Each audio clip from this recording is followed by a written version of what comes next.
तजारत की दुनिया से वज़ीर दिफ़ा ख्वाजा आसिफ ने कहा है कि पाकिस्तान ने बरतानिया की एयरलाइन नूर्स इटलानिक को परवाज़ों की इजाज़त दे दी है। समाजी राब्ते की वेबसाइट ट्विटर पर अपने पैगाम में नून लीगी रहनुमा ख्वाजा आसिफ ने कहा है कि यह एयरलाइन लंदन, मैनचेस्टर और बर्मिंघम से पाकिस्तान दारुल हुकूमत इस्लामाबाद के लिए बराह रास्त फ़िज़ाई सर्विस का आगाज़ करेगी। उन्होंने कहा है कि पाकिस्तान के लिए बैनुल अक़वामी एयरलाइंस की परवाज़ों में इजाफ़े से फ़िज़ाई शोबे में सेहतमंद मुसाबकत को फ़रोग़ मिलेगा, जिसके नतीजे में मुसाफिरों को आलमी म्यार की सहूलियात फराहम होंगी और हवाओं कराओं में तवाज़ुन पैदा होगा।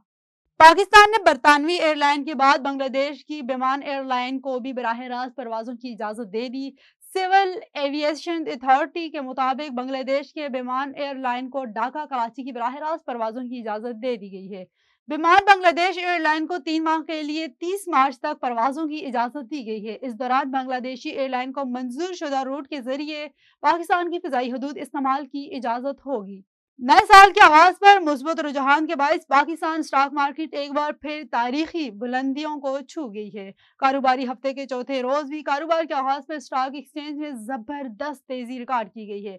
2000 से ज्यादा पॉइंट्स के इजाफे के साथ पाकिस्तान स्टॉक मार्केट में 100 इंडेक्स 1,76,132 पॉइंट्स की बुलंद तरीन सतह पर पहुंच गया है। ताहम कारोबारी रोज के अख्ताम पर 100 इंडेक्स 2,301 पॉइंट्स के इजाफे के साथ 1,76,355 पॉइंट्स की सतह पर बंद हुआ।